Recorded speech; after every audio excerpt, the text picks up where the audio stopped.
Hello, everybody. In this new installment, I want to talk about nav bars, in particular horizontal nav bars, and I kind of want to go through a little bit of the way they used to be styled and some new strategies we can try out. And we'll just kind of walk through a little bit of the history of that, just very briefly. So we're right in the middle of these projects, and I just want to show you what this is the folder structure. Let me just go back one folder. There's this website project folder. In here, I've got the different files. And then I have a folder for CSS. And in that folder for CSS, I've created some files. That's just a mistake. Anyway, so the typography is already being added to the page. In fact, this is the typography that's on there. This was in my practical typography series that we started. And I figured it's time to make this a nav bar that is interesting to look at. So let's go ahead and target this. And let me just show you a couple things you need to have in place. You already saw the folder structure. On the left, you can see my HTML for the JavaScript file. And if you were to look at all of my pages, you'd see that they all have a link to this style sheet, css/navigation.css. And we have to specify the folder that it's in the CSS folder here. That's why we did that. Okay, so we're about ready to begin. And the other thing I just want to point out that what I've done here, I'm going to zoom in just a little bit. I've created a nav tag, and in my nav is an unordered list of links. Okay?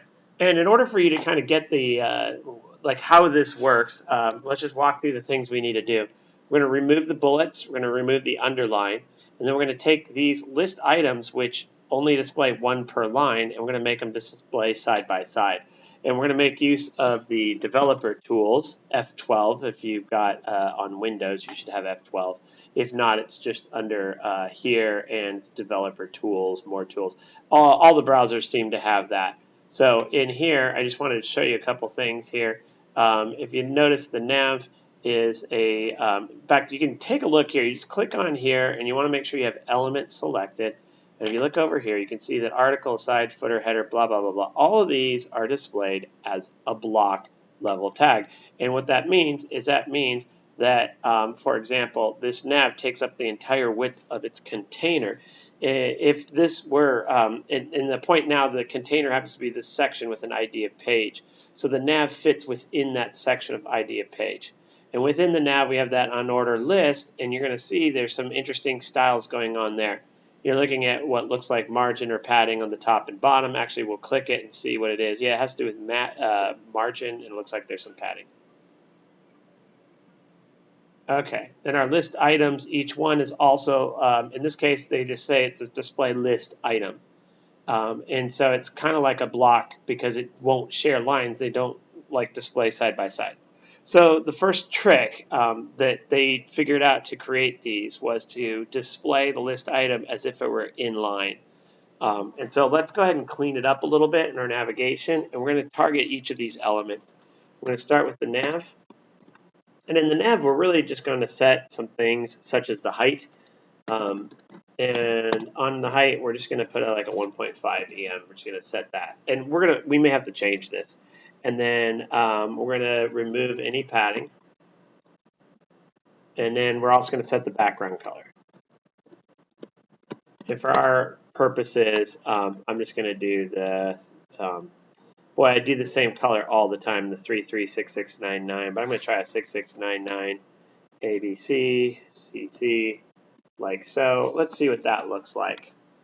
And so we go over here, we hit refresh, and you can see what's interesting about this is suddenly the nav, we've resized it. So now everything kind of breaks out of that once we set the height. So that's a problem to begin with, but we're going to fix that in just a bit. If you don't like the way that looks while you're working on it, you can always undo the height on there. Eventually, this should all work out. So our unordered list, remember, it has some properties that we need to get rid of. The first thing is we want to get rid of our bullets. So we're going to do a list style type of none. And then, so that gets rid of the bullets. We're also going to remove margin, and we're going to move padding. One of the things you'll notice, it probably depends on the browser. If I get rid of margin, it's, you can still see there's that space on the left. If I remove padding, that will go away. And I hit refresh. Now everything's on the left-hand side, and it's really getting ugly. We're almost ready, though. It's not too hard doing all this stuff once you know what you're doing. The next thing we're doing, we're going to target list items, but we have to specify it's a list item within a nav. And so on here, and this is the big trick. Remember, it was displayed as a list. So we're going to do this as inline. And this is the way it used to be done. Okay, and there is a problem with it, but we'll get to that in just a moment. We're also going to go ahead and set the background color to be the same as before, and just in case. Okay, and then once we do that, I think we're good on there. Now let's hit refresh and see what happens. Now suddenly everything's not nearly as broken. But one of the things you'll notice is these targets here. Well, let's hit a little. I'm going to hit a little padding, but we're going to do that for the anchor. So we're going to do a nav A. And we got to be careful now. The reason why I'm specifying it's a list item within a nav and an anchor within a nav is that we're turning this into a horizontal list. But there's other times where you may want to have a list, and there's times where you don't want to target all hyperlinks. So this is targeting only the hyperlinks in the nav bar. And so now we're going to do text decoration of none. This is how we get rid of the underlines. Save our changes. We're going to add some padding. I'm going to put a 0.5 EM and a 1 EM. So really, giving it two values. The first one is for top and bottom. Second one is left and right. Now let's see what this looks like now. So you notice you don't have those underlines anymore. And we have some of the hyperlinks working like so. That's not too bad. And so we're going to add one last little feature here, and that is going to be the hover.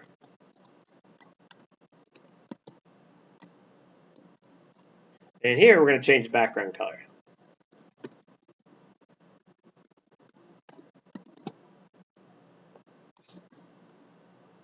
Um, 99 CC FF. Hit refresh.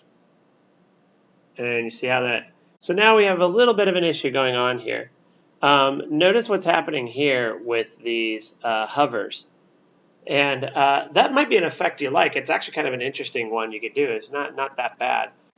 What's going on here is that we've applied the hover and a background color to the hyperlink, but we gave the list item the background color. If you don't want that, you're going to want to add it to the hyperlink, like so. And hit refresh. And now we have a problem with the height, so we're going to need to add an extra EM on our height. So I think 2.5 should do. And the reason why is that we have 0.5 on one side, 0.5 on the other, for a total of 1 extra EM. And we hit refresh, and yeah, something's going on. Something has a let's see what's happening here. The nav list item. I'm not seeing hyperlink. Interesting. Well, I think the problem is the list item doesn't have padding. So let's go ahead and try the same padding, and let's just see if that fixes it. Oops, that was a mistake. Actually, I don't need the 1 EM. I need 0. And so that we have the top and bottom padding, but we don't have a left and right. And we hit refresh, and still it sticks up. Now that's really interesting. I think it's because of the UL inside of the nav. So maybe we need to change the height. I'm going to add that to the UL also.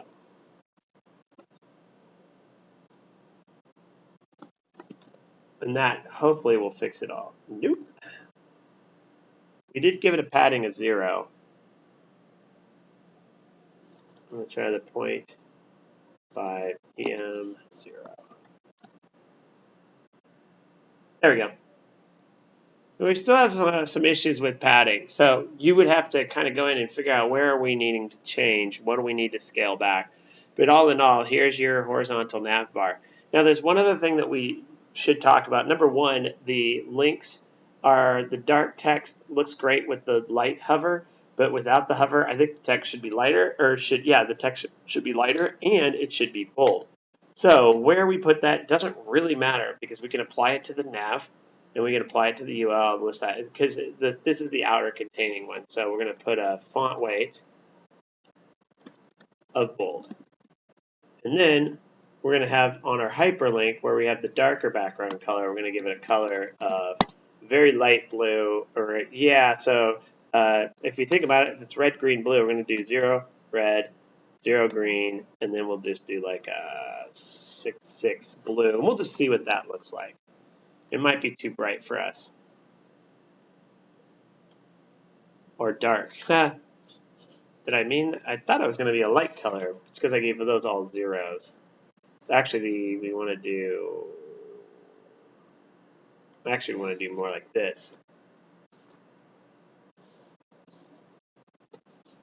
Let's see if that helps. Scale up the other colors, bring it up a little light. Whoa, we can't really see that. So we'll try it like an AAAA.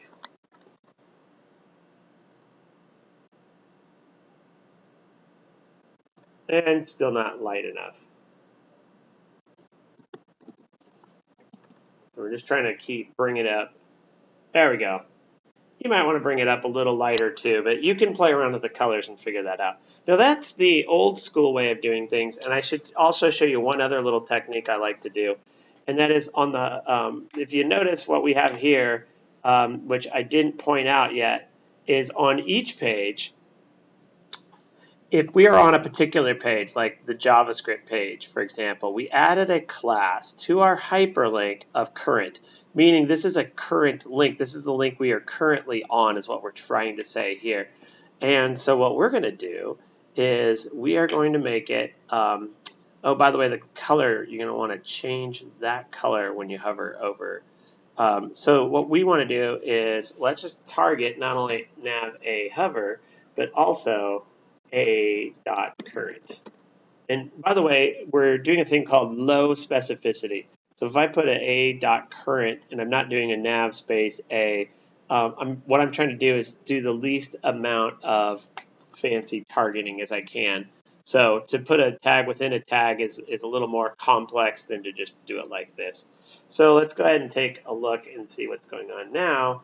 And then we have to change our color in the hover to be this other darker color that we were using before, which actually we seem to have gotten rid of that color. I don't see it anymore. So we're going to want to make that dark. So we'll try that other color we were trying before, which was the zeros.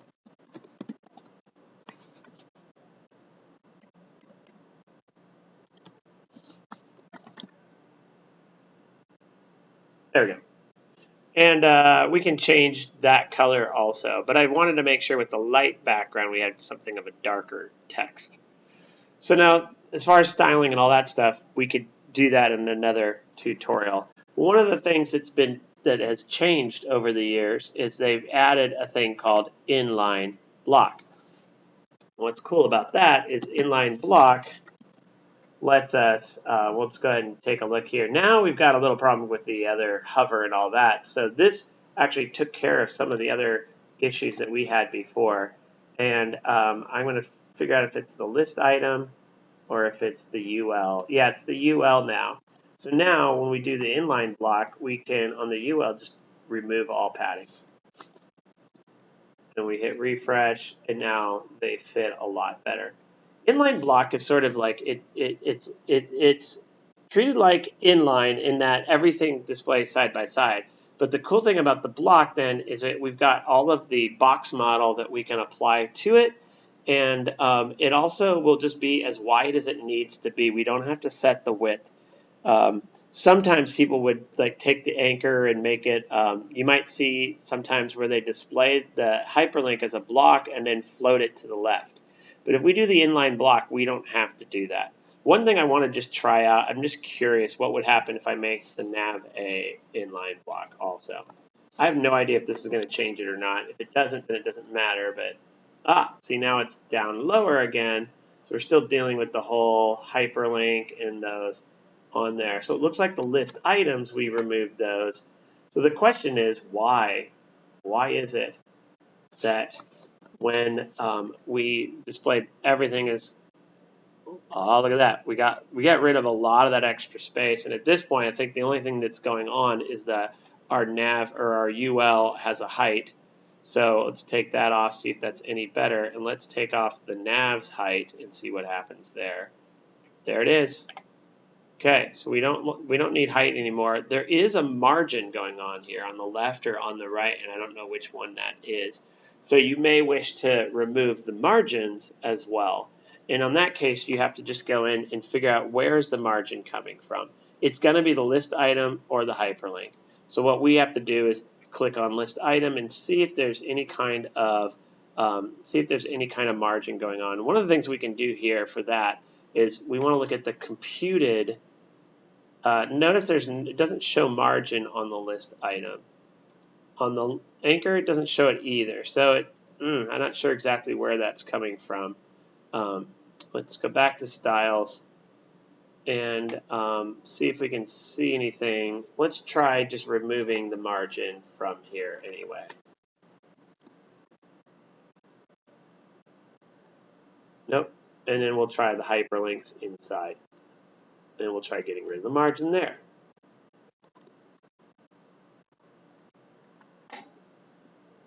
There's still a little bit going on there, and I'm not sure where that's coming from. Could it be the padding on the left and right?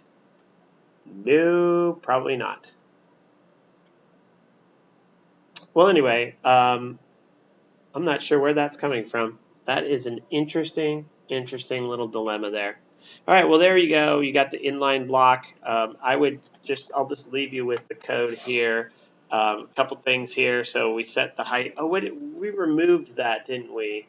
On here. So I'm gonna remove the height. We don't need that with the inline block.